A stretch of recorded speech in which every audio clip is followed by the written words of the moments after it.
Okay, I am? Yeah, you Okay. read two, Okay. then we'll chat, then I'll read two, then we'll do it 3 times. Got it. There we go. Well, thank you all so much for joining us this evening. I can see our space filling up with names, so I'm so delighted to have you all joining us this evening for our live virtual event tonight with Barbara Ras and Naomi Shihab Nye. I'm Jessica from the Country Bookshelf in Bozeman, Montana, on the ancestral unceded land of the Asalaki Crow, Salish Kootenai, Cheyenne, Shoshone Bannock, and Ocheyesh people. We encourage those of you joining us from outside Bozeman and Montana to learn about the stories of the peoples on the lands that you occupy. We are also grateful to be here in this virtual space with our fellow Books in Common Northwest stores, Paulina Springs Books in Sisters, Oregon, and Madison Books in Seattle, Washington. Visit www.booksincommonnw.com to see more great Books in Common events that we have scheduled for the summer. And you can also follow us on Eventbrite as Books in Common Northwest to see what else we've got scheduled. Before we get to our speakers tonight, I do want to let you know that if you didn't purchase books with registration, you can visit booksincommonnw.com. Just click on the logo of your favorite favorite sponsoring store. I feel like most of us are sparkling right now in the summer heat.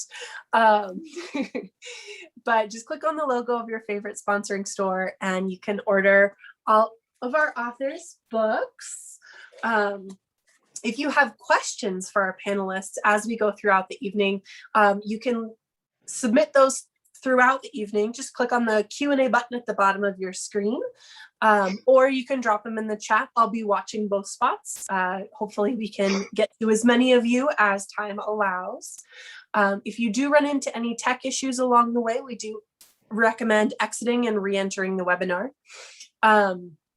We will be recording tonight's event and it is live streaming on the Books in Common YouTube channel. So if you leave and can't get back in for some reason, do check out that live stream because you won't miss much there.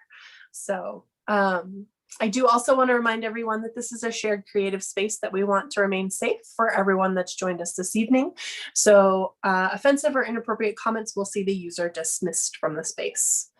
But without further ado, Barbara Ras is the author of the poetry collection Bite Every Sorrow, winner of the Walt Whitman Award and the Kate Tufts Discovery Award, One Hidden Stuff and The Last Skin, and of course, The Blues of Heaven. She has received fellowships from the John Simon Guggenheim Memorial Foundation and the Rockefeller Foundation, among others. Her poems have appeared in the New Yorker, Tin House, Granta, and Orion, as well as in other magazines and anthologies. Ras has taught in the MFA program for writers at Warren Wilson College and at workshops nationally and internationally.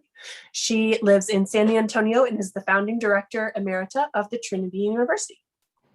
Yes.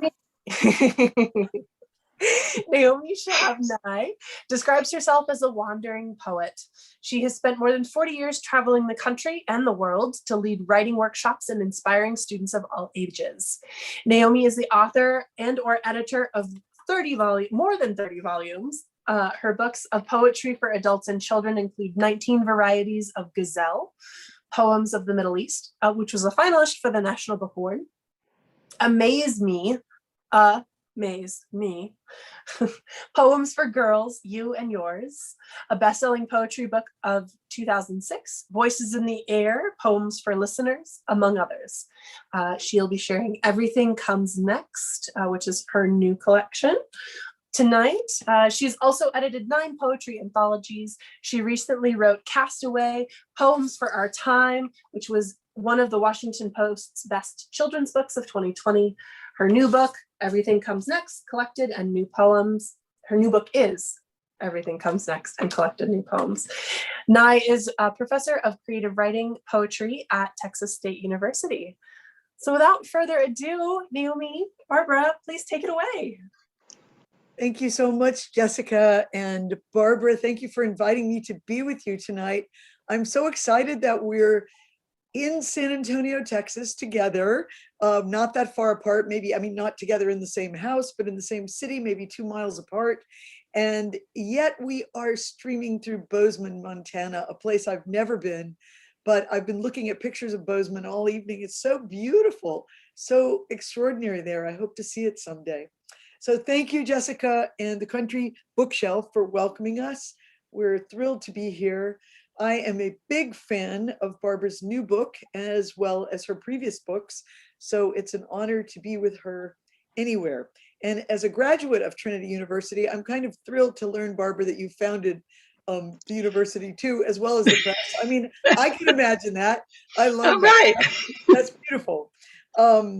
We are grateful to poetry this year in a whole new way, I think. And from so many students I've met this year, we have felt as if poetry held us, consoled us, transported us, and gave us other lives to think about during a strange, tight little year in which we often grew tired of thinking about ourselves and our own problems or issues. I really felt released by the reading of poems this year, as if a simple 5-minute reading of a poem could completely change a day's mood and turn things another direction. So although I've been grateful to poetry all my life, I would have to say this year I was the most grateful I've ever been, because it seemed more essential than ever. And when I read Barbara's book for the first time, I felt as if each poem was a world. It wasn't just a page or a few stanzas, it was a world. And I think that's the magic of the immediacy and the invitation of poetry, that we can enter so many different realms together. So I thought I would read 2 poems first from childhood. I grew up first in Ferguson, Missouri, and I worked on a farm as a child, which is now a really great teaching farm called Earth Dance. And I picked berries and picked squash. So this is called The Mind of Squash. Oh, but I should say something else first. I'm so grateful to my publisher, Green Willow Books, for wanting to do a collected in new poems, to Edward Hirsch for writing the introduction, to my editor, Virginia Duncan, of more than 30 years. We've been making books together, and to the magnificent artist, Rafael Lopez, for doing the artwork for my book. So The Mind of Squash. Overnight and quietly, beneath the scratchy leaves, we thicken and expand so fast you can't believe. Sun pours into us, but we drink midnight too, blue locust lullaby feeding our graceful sleep. When you come back, we are fat, doubled in the dark, faster than you are. Sometimes we grow together, 2 of us twining out from the same stalk, conversational blossoms. Bring the bucket, bring the small knife with the sharp blade. Bring the wind to cool our wide span of leaves, each one bigger than a human head, bigger than dinner plates. Wait till you find the giant prize we have hidden from you all along. No muscle-rich upper arm exceeds its size. But the farmer doesn't like it. Too big for selling, he says. Only for zucchini bread. Never mind, we like it. We have our own pride.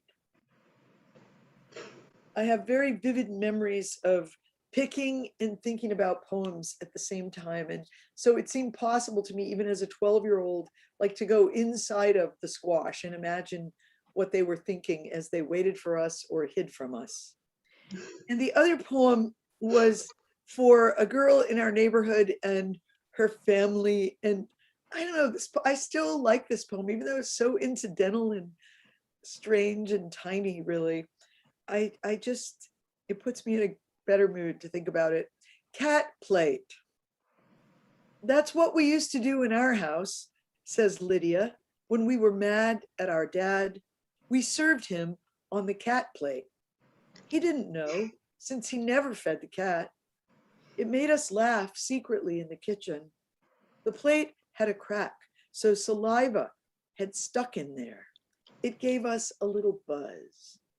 Once, when he was being really mean, he grabbed what he thought was tuna in a glass container, but it was cat food. Our mother, washing dishes, froze with her mouth wide open. I shook my head, finger on my lips. From the living room, he said, "This tuna has taken on a new taste." No one told him. We just did our homework silently at the kitchen table and grinned when we caught each other's eye. There were all kinds of ways we felt better about our lives back then, and sometimes they surprised us.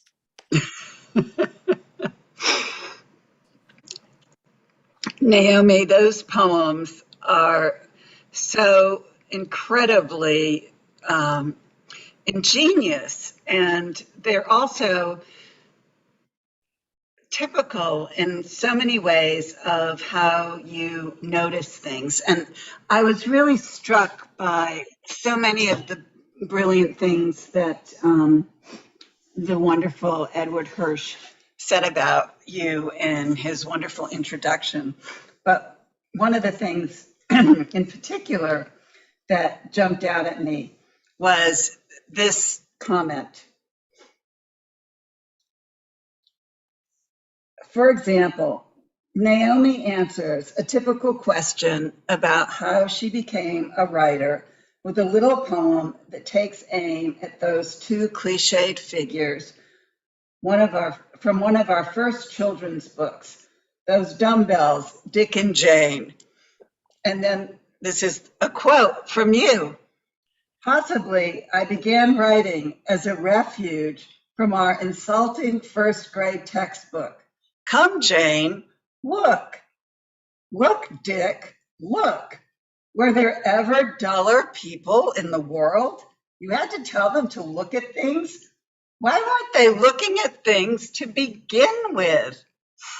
And, you know, that is so profound because I grew up in the age of Dick and Jane, and here you are transcending that with your wisdom and your advice to writers and young writers in particular. And I wonder if you've ever had if you've ever gotten any flack from the educators of America about those early books that you take aim at. Well, that's such a great question, Barbara, and it makes me laugh that you brought that up. But I did appear for a poetry event somewhere where my hosts were actually, I think, the heirs of the Dick and Jane family, and I was feeling very anxious when I heard that. But of course, I didn't read that piece that night. But you know, I do remember feeling so impatient with Dick and Jane, and so impatient with a lot of education that just felt to me often as if it was, you know, kind of building up to the imaginative moment, but never quite getting there. And you know, I wasn't in classrooms as a child myself where lots of poems were written, except for 1 year, second grade. That was the only time. And only today I was reading some letters from some girls I visited with a few weeks ago. They're seniors and juniors in a women's leadership academy here in San Antonio. Such beautiful letters they wrote me. And they were all talking about how reading and writing poetry helps them look at their lives as material of true substance, that suddenly they realize they are interesting lives and they are living in a world of characters who are worth getting to know. And I think I always felt that as a child, there was so much interesting material to think about all around us. And yet often there was this sort of plodding, A and then B and then C, and you have to do it in a literal routine. And I just didn't have a lot of patience with that as a student. So luckily I found poetry early though, and I could always be kind of reading it in the side or writing it in the margins of my pages and just Mhm. thinking about things in a different way. But thank you for commenting on that, and also for helping me feel so comfortable that I would read 2 childhood poems. You know, it's summertime all over the US Yes. right now. And so we're feeling, you know, the sounds of the bugs and the trees and the heat come back and the summer foods. And so just thinking about the preciousness of summertime when you're a child. That's why I wanted to read those 2. Thank you, Barbara. Well, those were great. And I think, I have to say that I envy you because in my childhood, and in fact, through my undergraduate education, I did not have the temerity to write poems. I was introduced to poetry by a wonderful, wonderful mentor who invited me my senior year to write an independent study on Rilke's Duino elegies. Mm. And I flipped because,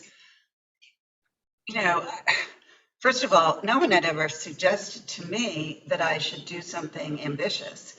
And so to have this professor say, why don't you do this? I said, okay.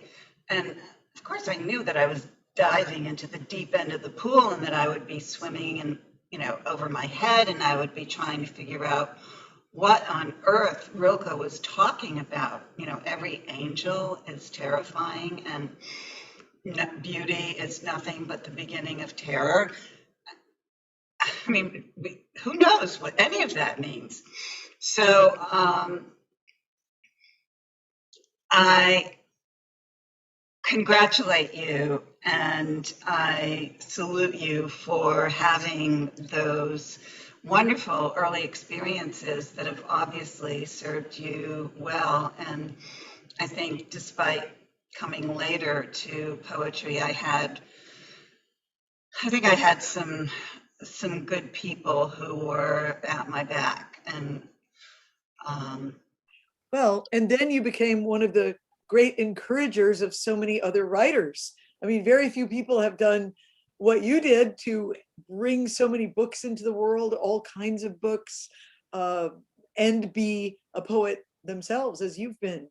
And Barbara, would you grace us with 2 poems now? yes.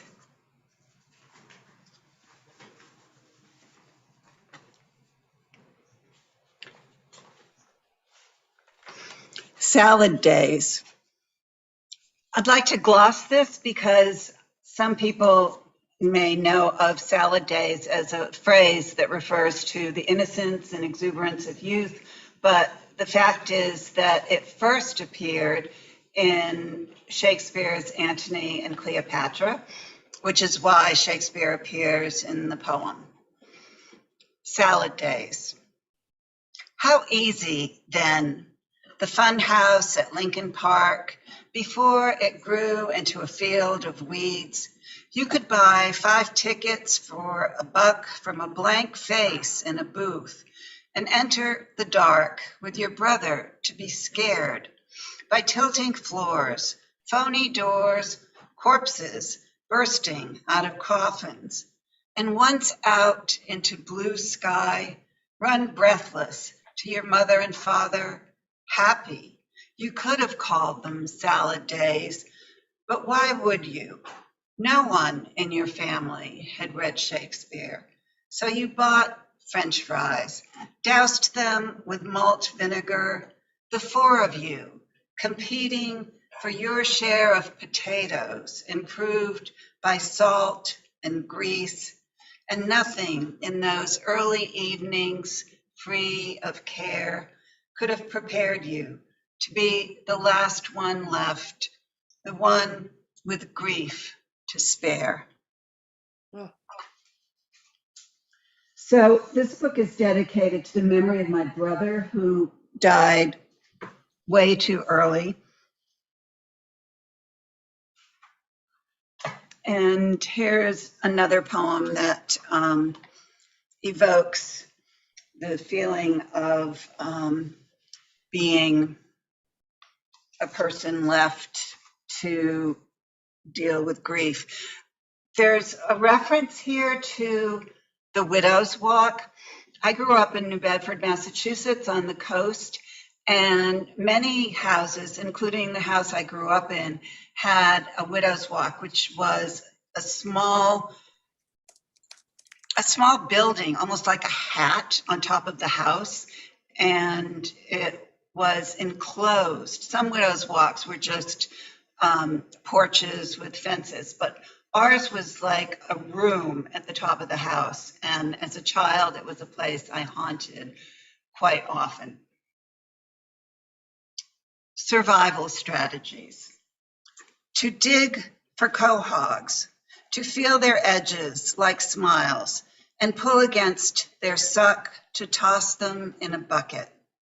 To feel the wind as a friend, to feel its current as luck.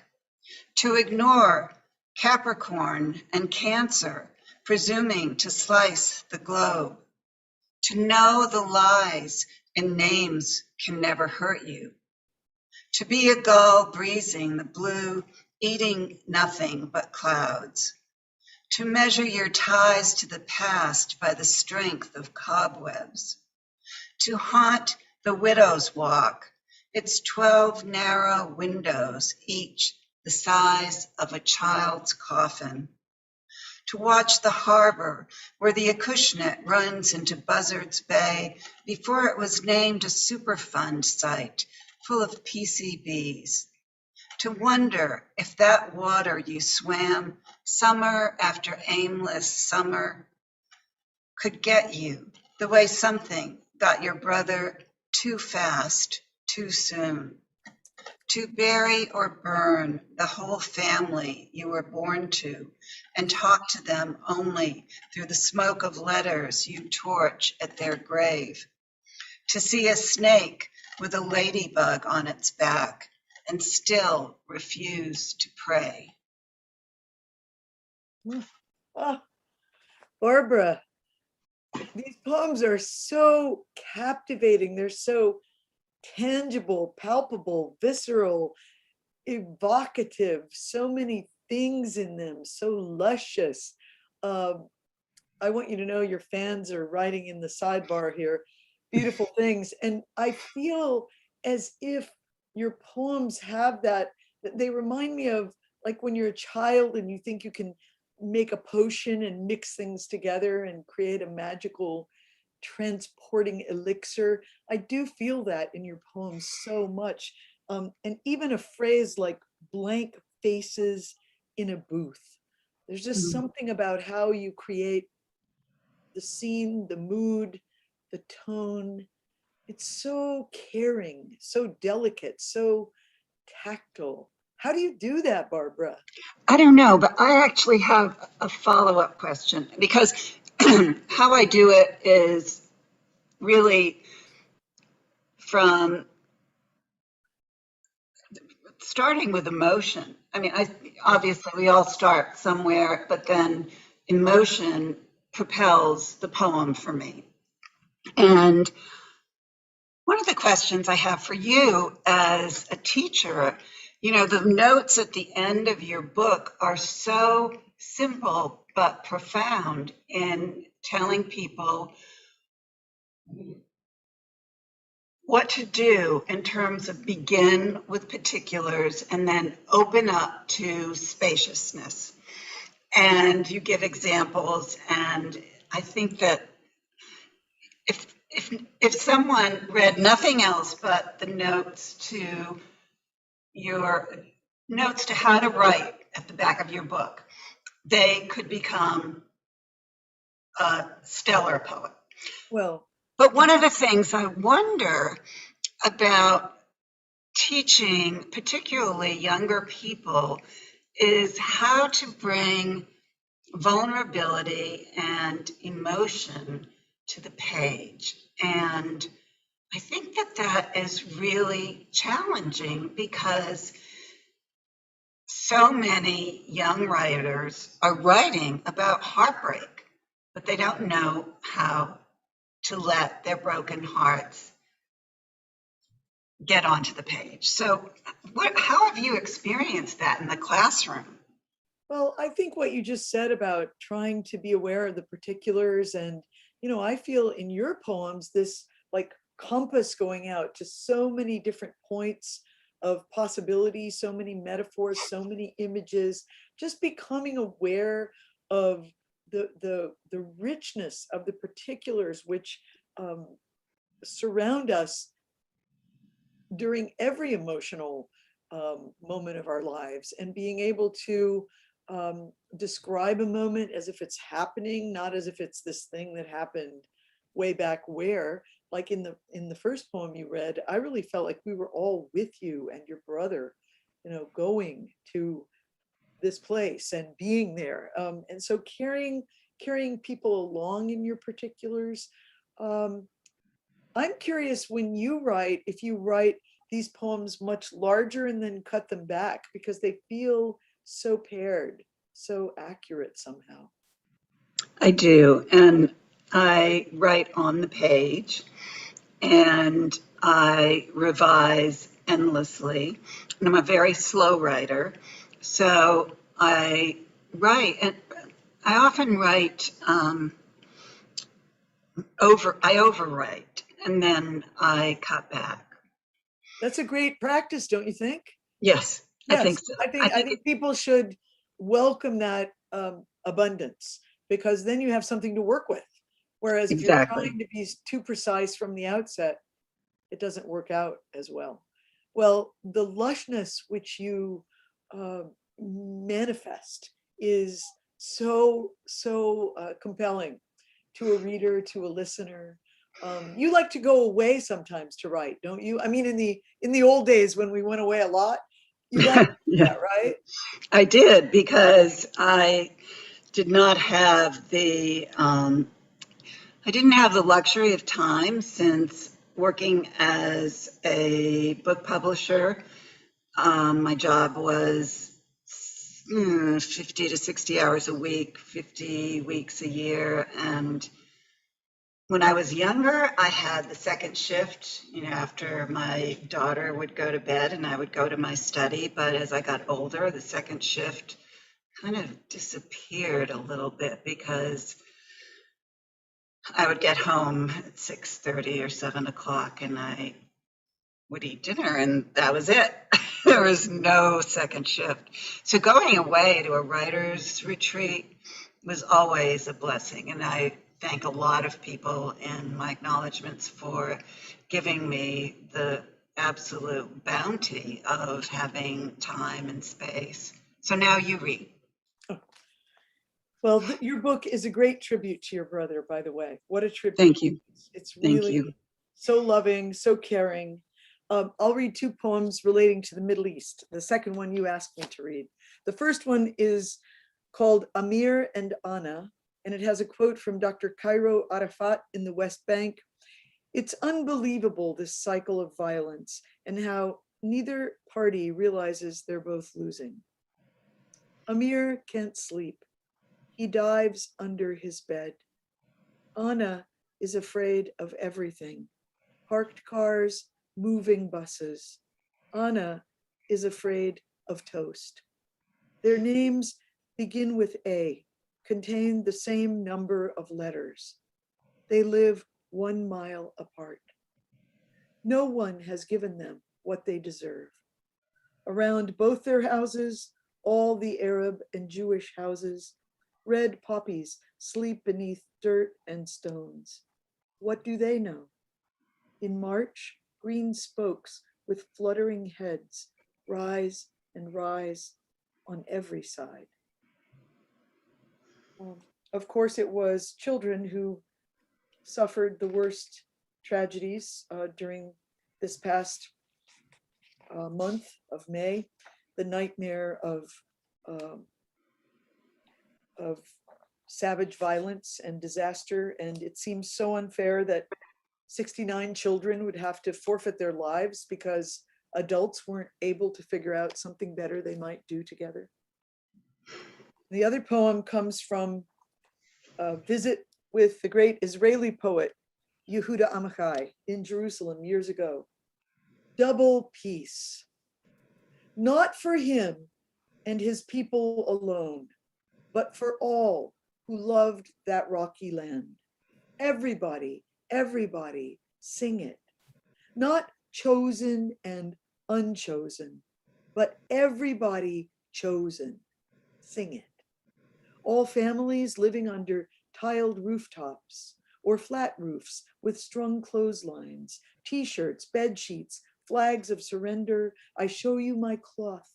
I live the way you live. All the cousins, second cousins, extra cousins, unknown cousins. No choice, everyone a cousin. Peace better than hurtful moves. Better, better, sing it. Not rain that fell on a few houses only, not sun that shone on a few favored yards, not air in small containers only for some lungs. Double peace multiplied, outside, inside, every ancient space, every sleek new room with tall windows. Peace for sheep and goats grazing in meadows. They already have it. Peace for buckets waiting on doorsteps. Peace for brown eggs lined on counters waiting to be cracked. Peace in skillets and spatulas. We met at the corner, went to his home for breakfast, stared out the window together, the shining city, the sorrowing city. He said, I would never have taken your father's house. I could never have lived in a stolen Arab home. The great voice of the Jewish people said this to my face. Our conversation where streets converged.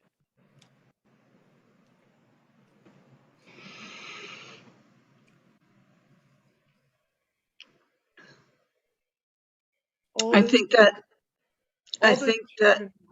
all those children and the great poet speaking for peace. Yeah. And so many people speaking for peace, and so little progress. And as you said, Naomi, you know, the children suffer and the adults can't figure it out, which is just abhorrent. And we show, what is the line? We show our cloth on the cloth on the rooftops, often waving because right. We all show our cloth. Yeah, it's so poignant and it's so personal and so intimate, and it's just unbelievable how you use that refrain, sing it, and it just is both a clarion call and at the same time a hammer blow of necessity and pleading, please stop, give us peace. I just want to say that what makes your poem so powerful is like this, and like the poem for Anna and Amir, you channel these huge global conflicts through personal stories, and that makes all the difference in the world, because people will say political poems are impossible to write or they're polemical, but in your hands, they're not polemical, they're personal and they're stories. And I think that is a lesson to be learned from what you've written in this book and how your chapter title, your part page titles say, children are the Holy Land, people are the Holy Land. Those are such evocative truths, because what we have to hold onto is the sacredness of life. And without that, what do we have? Thank you, Barbara. You know, I look back on a quote that meant a lot to me when I was in my 20s. It was from Edward Field, and he said, "Guard us from poet's head, that dread disease where the words ring like gongs and meaning goes out the window." And then he talks about keeping a poem human-sized and where you could touch it. And I feel that in your poems, that you can touch things, you can feel them, you can smell them. And I did carry that moment of standing with Amichai, looking out his kitchen window over the city that so many people have loved, the holy city of Jerusalem, and him saying that, I felt almost like I had a charge to quote him, like I needed to quote that. It wasn't just for me alone. It was a very important thing to be heard. And I think as poets, we're often, as William Stafford said, you know, called to be witnesses to a moment that is much larger and longer than we are. And we're just an incidental person passing through this series of moments in the world. But I noticed in the Q&A that Kim Stafford asks us what we have learned from each other's poems. And I would say one thing I've learned from your poems is, and I would hope that there's a tiny bit of it in the Amichai poem, to have that richness of layering of images, because your poems tend to be, to me, this like magnificent stitched brocade of different views of things or different possibilities for things. And I just feel richer when I read your poems, richer of mind. Well, thank you. And so I think your poems for me have always been that tonic of you know, pay good enough attention so you can get a sense what the layers of this baklava treat are. Where are their layers? And thank you, Barbara, for listening always with such a warm and gracious heart. Well, you know, I'm going to read a couple of poems that are political, and I think, and I hope they do justice to what I just said about your poem, which is that you channel the political message through story and through the personal. And, you know, I think again, the particulars are what is important, and not generalizing and not being, not grandstanding or being grandiose, but bringing it down to two young children who live a mile apart, and then bringing it up to this grand level of meeting with one of Israel's most elevated voices, and, you know, the eloquence of quoting him. And I just think that it's stunning to me. It's just stunning. So I'll read these two poems.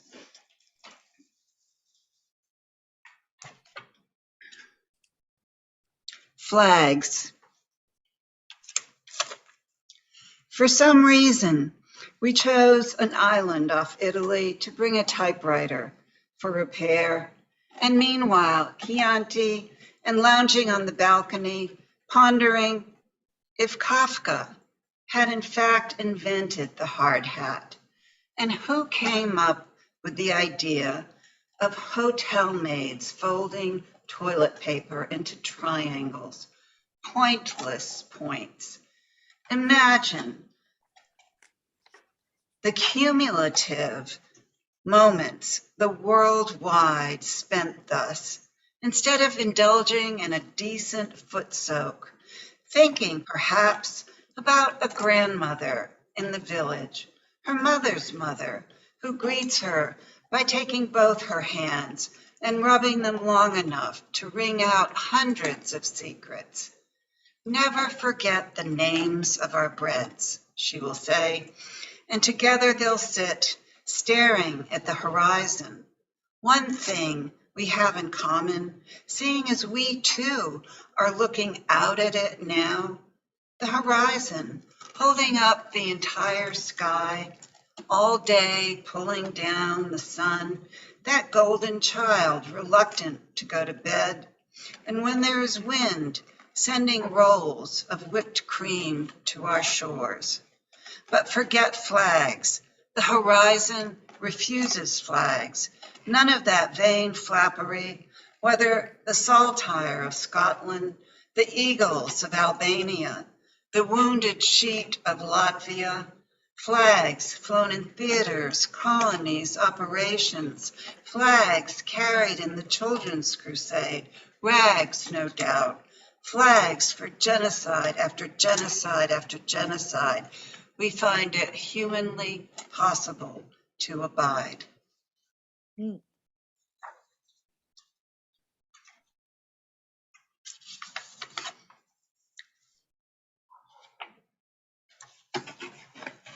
This one is a little bit more intimate. The day a crucial button fell off my blouse into the toilet was the day Trudy, my 9-pound terrier mutt, put her paw on my bare foot like a scrap of crushed velvet.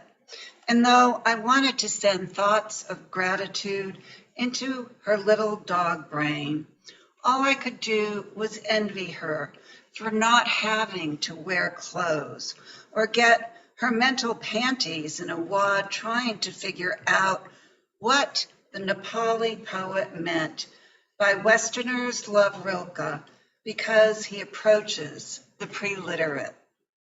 It was a day I learned that Dell has a detector under their computer keyboards to record fist bangs and thus dodge warranties. Imagine pummeling a machine as if it could fix the brokenness of parents whose dismay about their own choices could be passed down to their kids through the knives set at the table. It was the day I learned the CIA plans to geoengineer the stratosphere by spraying toxic coal fly ash to offset global warming. And this on a day I learned residents in Karachi are digging mass graves to prepare for another heat wave like last year's that killed 1,300 people. Increasingly, days like this end with who the hell will pickaxe a trench for me in 127 degrees. Oh, Barbara. Wow, those are breathtaking. Those images, and only you could mix and mingle these elements that you're writing. The toilet, I know, the toilet paper in points, something that size, the button falling into the toilet, and then these huge things, the CIA, the stratosphere, the mass graves, how you bring those worlds into kind of a litany, a calling out of curiosity and overwhelm, and how do we do it? How do people do it? How do they survive? I feel such tenderness in your poems for, I love how you talk about the vain flappery of flags and that sense of chord where you repeat a phrase or repeat a word or a line so it keeps taking on new meaning, new breadth and reach. It's amazing how you do that. Such Well, a wide horizon appears, and you may feel that you start out, the dog's foot on your foot or something small, and then suddenly we're out into the the wide realms. You call us into different vision. Well, thank you for that. I think it's because I write very slowly and things just take their time to come to me. But one of the questions that I think is interesting in the context of the poems that we've just read, and I'd like to pose, some people say all poetry is political, and I wonder what you think about that, Naomi.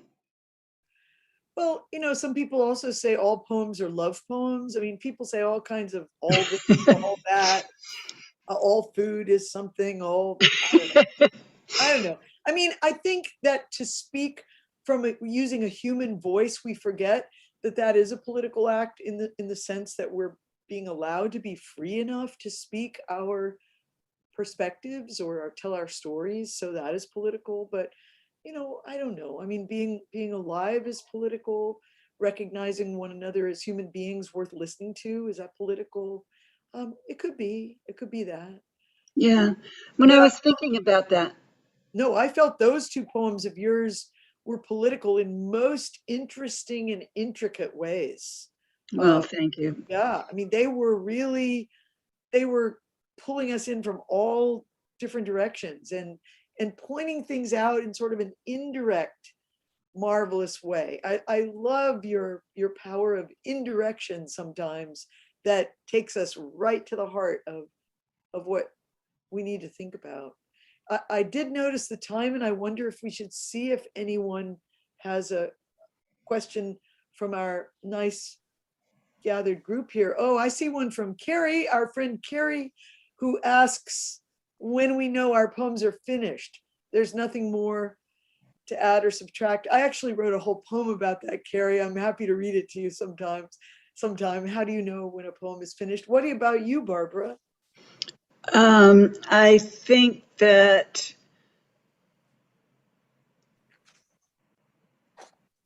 in some ways I have to echo Ellen Bryant Voigt, who says it's all revisions until you die.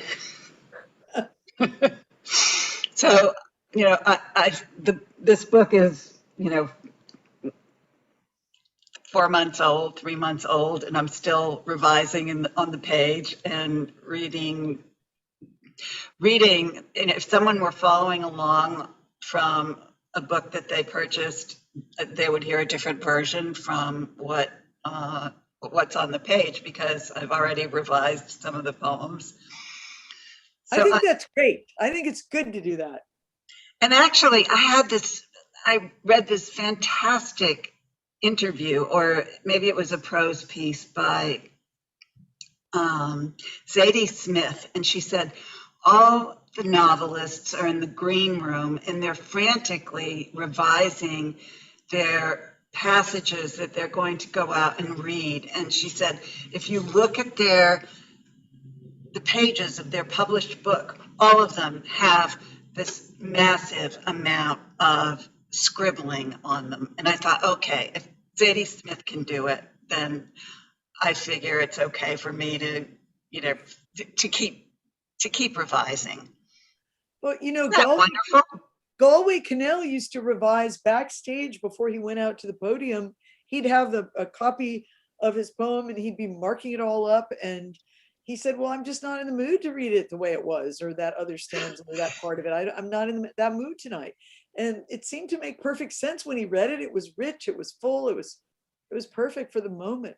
So Carrie, I describe it sometimes as it's like a room, you arrange things in a room, and then you say, okay, that's all I can do right now. I'm leaving, I'm walking out now. But when you come back, you might move that pillow, or you might change that bowl. I kind of picture it that way. So Jessica, do you have any questions we don't have? I don't believe so. So I It's so might just put exciting. a reminder. There's been a lot of wonderful admiration and some speechlessness in our audience as I think I saw, all I can say is wow. So Well, that's definitely, don't be shy. Oh, here one just popped up. Would you all be friends if you didn't both live in San Antonio? sure. If we knew each other. Yeah, Yeah. I mean, if we had encountered one another, I would want to be friends with you. That's very absolutely. yes. That's very sweet. And by the way, we forgot to thank our audience for coming. Thank you, people in Texas, people in Montana, wherever you are, Oregon. Thank you for being here tonight. We really appreciate you and your very, Absolutely. your very kind notes on the side. Really appreciate them. And I do like that question about being friends. I think we would, Barbara, right? Oh, of course. Yeah. Well, do you remember when I came to interview for the position at Trinity University Press?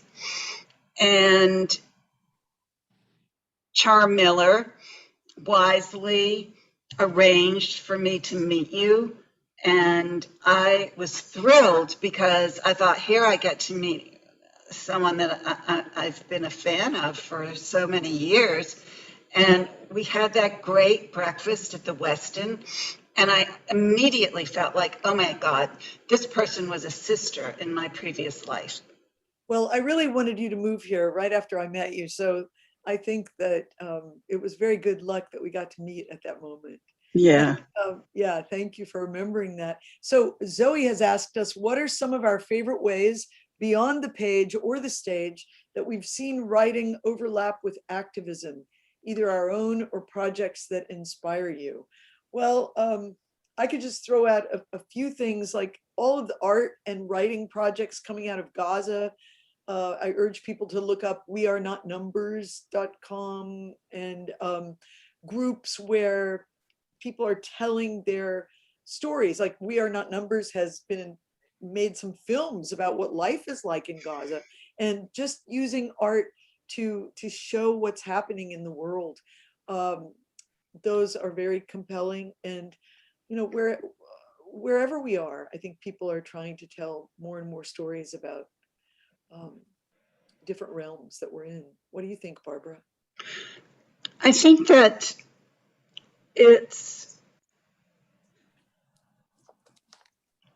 a matter of being present wherever you are in terms of speaking out. And if you may or may not have a group that is an activist group, but you may be sitting at a dinner table, or you may be in some context, and the important thing is to speak out and to witness the truth and to point to literature as a vehicle for manifesting that and emphasizing it, and to also, I think, promote readers in the United States to read writers in translation, which I hope is not being lost during this time where I don't know, maybe you have something to say about this, Naomi, but I feel that a lot of young writers are reading each other more than they're reading their elders or reading widely in world literature and works in translation. And, I have noticed that as a publisher, and of course I retired 4 years ago, but I found that I would be at AWP and people would pick up books that were Polish writers on writing, edited by the magnificent Adam Zagajewski, whose beloved spirit has departed from us. And they would look at it and they would put it down. And I wanted to just grab them by the call her and say, you jerk, do you know what you're missing?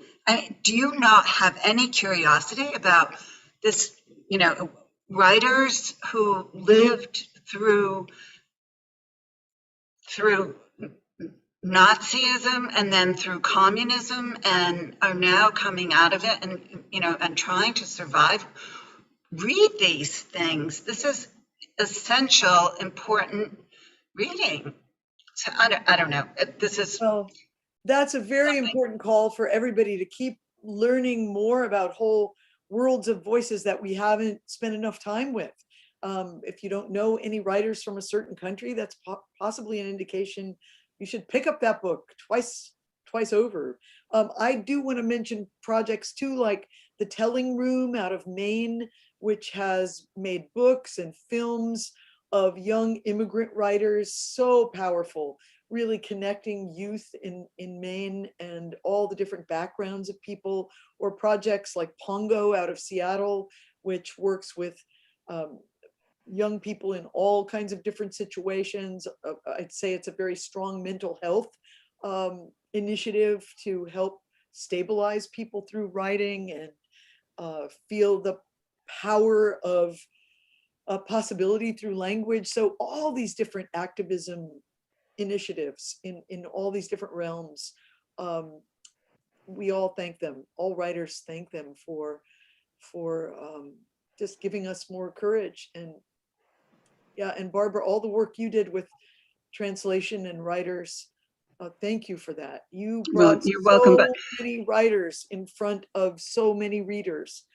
I also want to give a shout out to the International Writing Program, Christopher Merrill, who has brought hundreds of writers to the US, and so much of their work is documented on his website at the International Writing Program. And he has this commitment to bring voices from all over the world to the US. And I noticed that Fred Marchant is in the audience, and I know that his work at the UMass Center that is devoted to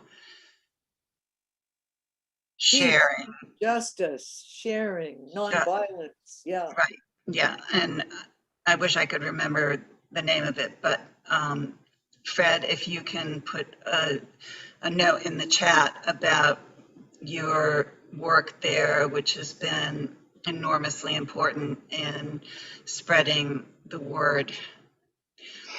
We were going to close each with, there it is, the Joyner Center for the Study of War and Social Consequences. Such a powerful group of people there, Fred. Thank you for all you do. Yes. Barbara, I think you should have the last word tonight, because we are focusing on celebrating you especially.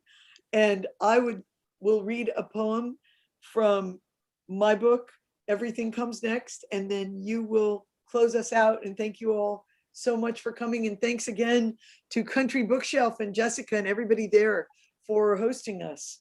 And see you in Bozeman, I hope, one of these days. Mediterranean Blue. If you are the child of a refugee, you do not sleep easily when they are crossing the sea on small rafts and you know they can't swim. My father couldn't swim either. He swam through sorrow, though, and made it to the other side on a ship, pitching his old clothes overboard at landing, then tried to be happy, make a new life. But something inside him was always paddling home, clinging to anything that floated, a story, a food, or face. They are the bravest people on earth right now. Don't dare look down on them. Each mind a universe, swirling as many details as yours, as much love for a humble place. Now the shirt is torn, the sea too wide for comfort, and nowhere to receive a letter for a very long time. And if we can reach out a hand, we better.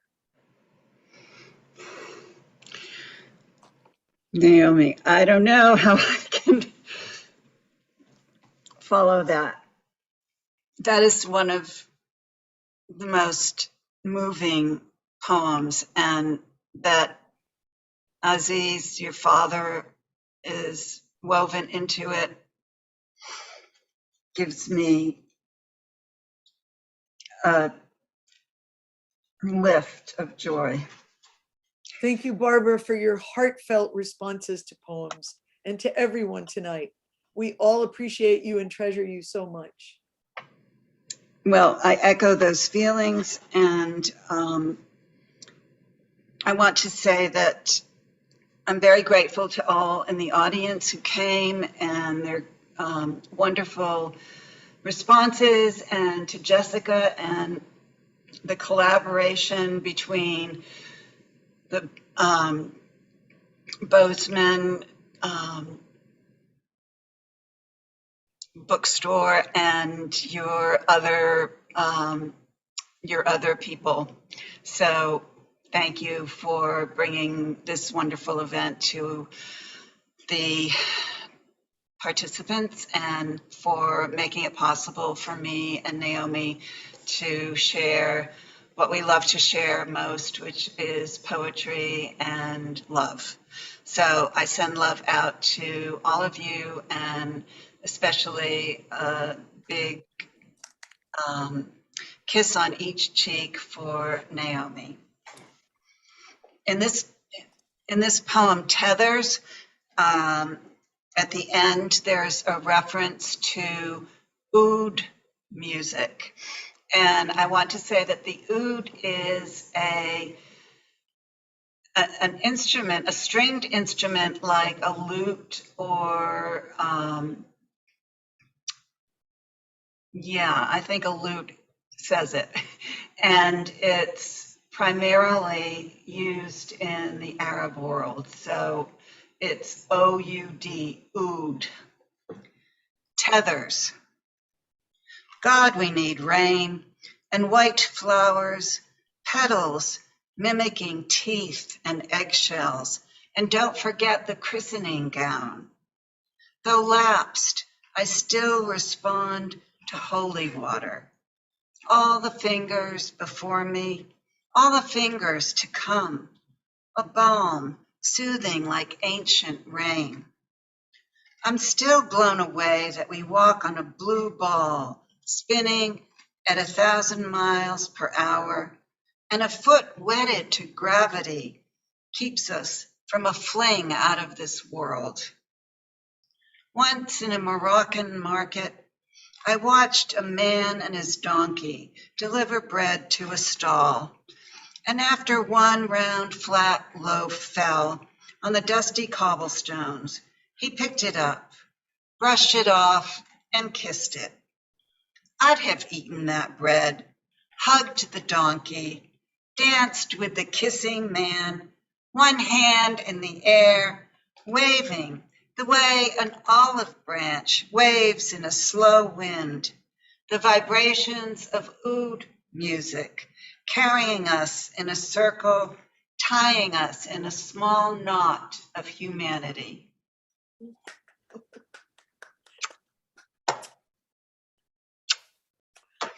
Good night, everyone. Sweet Good night. dreams. Thank you all Fabulous so poem. much for joining us. Don't forget, if you haven't already, to pick up your copies so that you can read more poems from our lovely poets this evening. Thank you both so much for joining us. Have a lovely night, everyone.